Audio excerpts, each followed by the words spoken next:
We're joined by Bills right tackle Spencer Brown. Welcome to the show, brother. Appreciate it. Thanks for having me. Absolutely. How's the summer been going? Excited for the season, be here before we know it, and get rolling. Did you watch Josh in the American Century last weekend? I didn't get to sit down and watch, but I saw some of the clips. I saw he chipped in. I saw he was trolling Sacramento news a little bit, but yeah, I'm sure he did. He did great. So I saw you recently post about how the NFL stadiums are going to switch to grass for the World Cup. And look, we all know that there's bad turf in the NFL. So for you, and this is just out of curiosity, do you feel like all stadiums in the NFL should have grass fields or just replace the ones that have the crap surfaces? I think it should all be grass. I'm glad that we're going straight to grass in the new stadium. I think they're heating it as well, like kind of like Lambeau vibe, that the grass won't be like a solid rock. Like we played in Chicago New Year's Eve 2 years ago. Christmas Eve. Yeah, Christmas Eve. Sorry, thank you. But yeah, because y'all got stuck. Yeah, we got stuck, which that was the first time I've ever stayed overnight after a NFL game, which it was. I'm a fan of it. It was pretty awesome. Right. But I think everything should go to grass, from player safety. I know like management of the grass, whatever. But you manage the practice fields; those are grass. But that's up to the NFL. I'm not going to say anything controversial about it. But I mean, they're switching it for the soccer team, so why not switch it for the NFL guys, the guys that are playing on it all year round, and their safety. And we see all the knee injuries primarily with the turf getting stuck and everything like that. And then, I mean, turf is kind of the same way as grass, though. As you play on it longer, conditions get worse. Like the turf ends up being worse. Like our field here in Buffalo, it gets solid as a rock when it drops to be sub-zero temps. So that's my opinion. It should all be grass. Helps the players, helps the joints, and longevity of everybody else that's involved. Yeah, early in my career, I couldn't tell the difference between grass and turf. Like the day after a game, didn't notice it one bit. Late in my career, it was like, oh man, my hips, why are my hips sore? Oh, because we played on turf yesterday. And, Buffalo's was fairly new at the time. We had gotten the new surface. It was fairly friendly, on your joints and whatnot. But there are some surfaces in the league where you play on it and the next day, your joints feel twice as bad, and then all the injury numbers are out there as well. So yeah, you don't have to say anything controversial without it being evident that the players want grass fields. And man, you go play on a place that's got just like a perfectly manicured grass field. Like, okay, tomorrow I'm going to feel twice as good as I would have if this was a turf field. And when you consider that the players are the most valuable assets in the organization, like, okay, if that's what they want, then let's give it to them. So yeah, I'm excited that y'all have grass field as well moving forward. All right. So you're 6'8". I was 6'4". So I was a taller center. I felt like that was an advantage for me at times, keeping guys at distance, get them in the phone book, but in the interior, but then I could keep them away from me with longer arms. Do you feel like being 6'8" is an advantage out there on the field at tackle? 100%. I mean, it's just keeping everybody away from you, keeping distance and everything. So that's the name of the game at tackle, is keeping everybody away from you, away from the pocket. And long arms definitely help. I've noticed that more like with you're dealing with four eyes or guys that are interior and then coming out, which like they're just right there. You can grab them like right across the line of scrimmage. So length helps a lot, and I'm not the heaviest guy on our O-line by any means, but I mean, I'd get eaten alive on the inside. Let's be honest, those guys are big, but I use my advantages for sure when it comes to pass pro and stuff. Even in run game, with Cromer's technique is getting hands on now, and you can extend all the way and keep them away from your body instead of getting mired in. It helps massively. Yeah, well, a place where the length doesn't help is in the weight room at times. But when I had Connor McGovern on the podcast, he said you were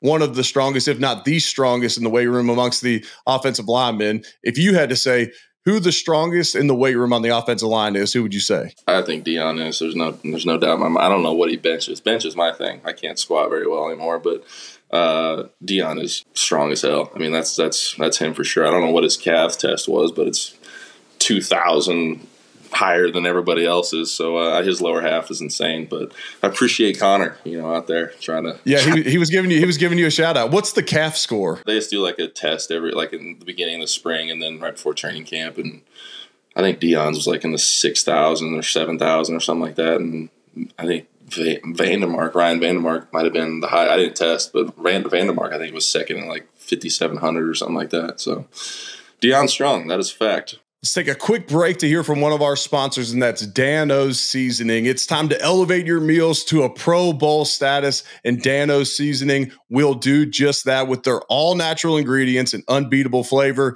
They have over 10 million fans nationwide, and it's time for you to join the team. It's time for you to go yum, yum, get you some, go out and get you some Dan-O's today. Did you guys give him any crap about not wearing a shirt to the ESPYs 2 years in a row? No, he can do whatever he wants. That's Dion. That's who he is. No man.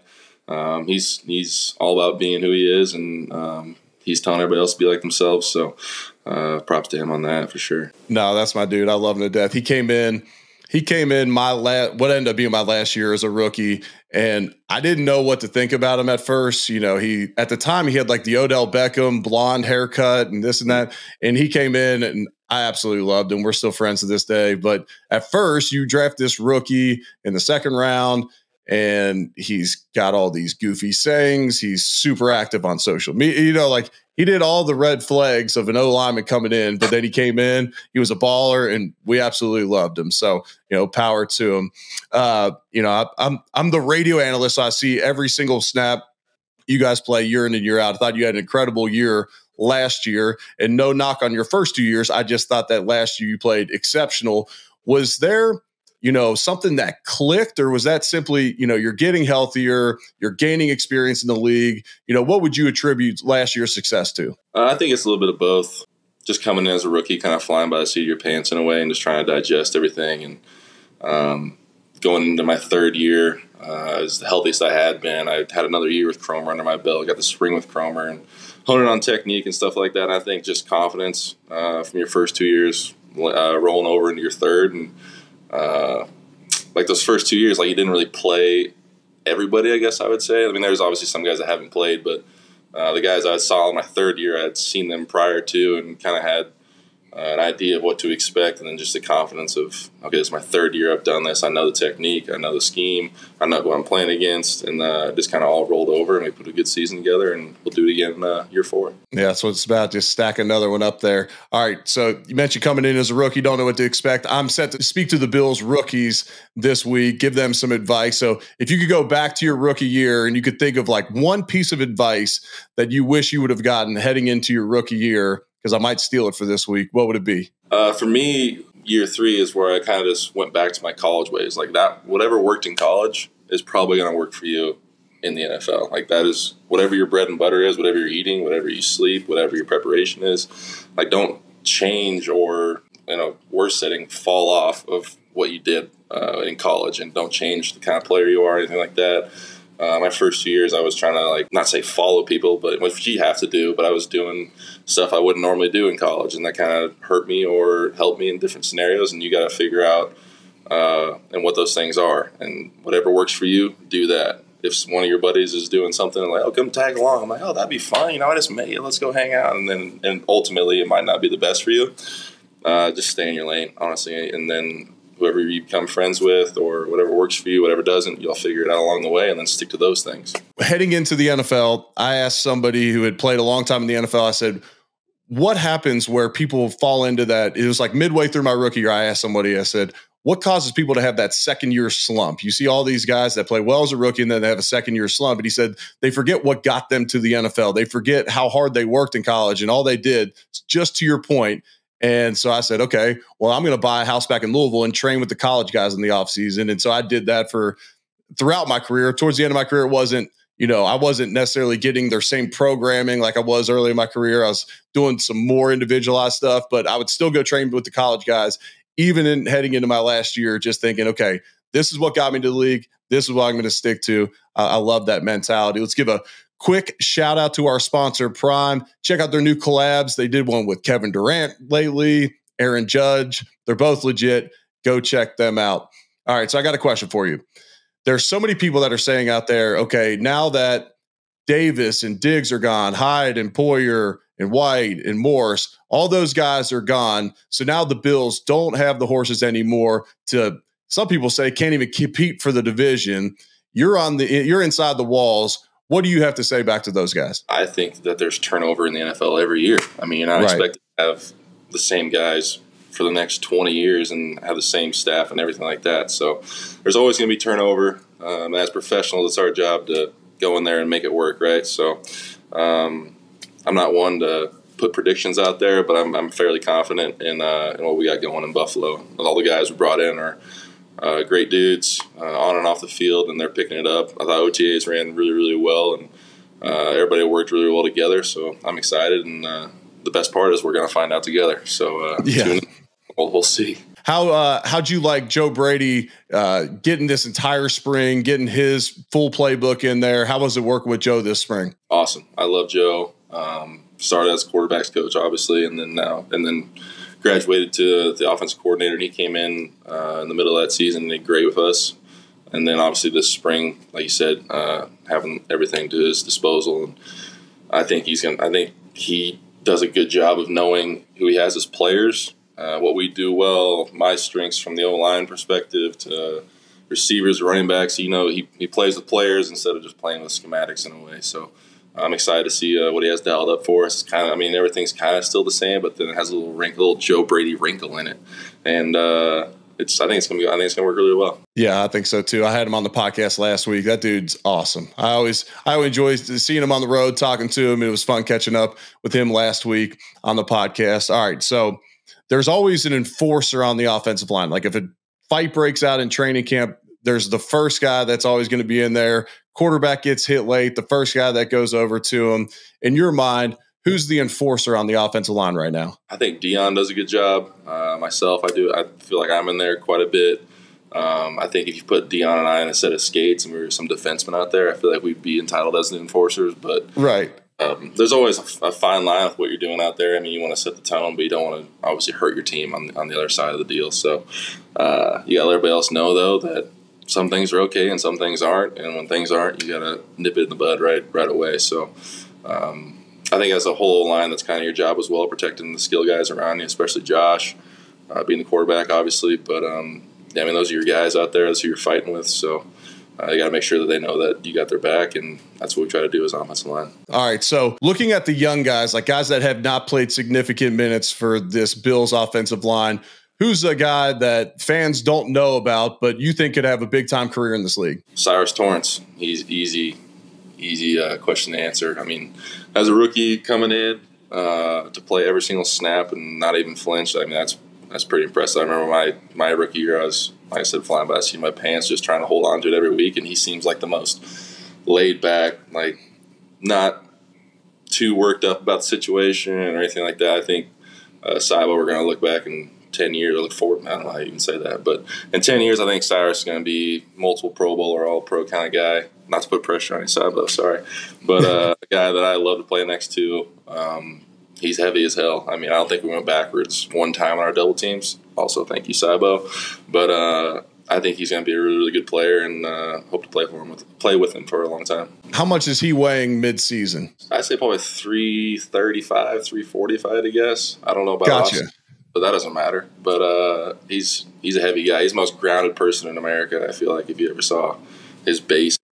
He's not going anywhere. Once he's standing there, I mean, you're not going to run him over ever. So he plays 350. I mean, and his lower body's so thick. If you would have said he's 350 pounds, I wouldn't have shook at it. I mean, I would assumed he was about that big. All right.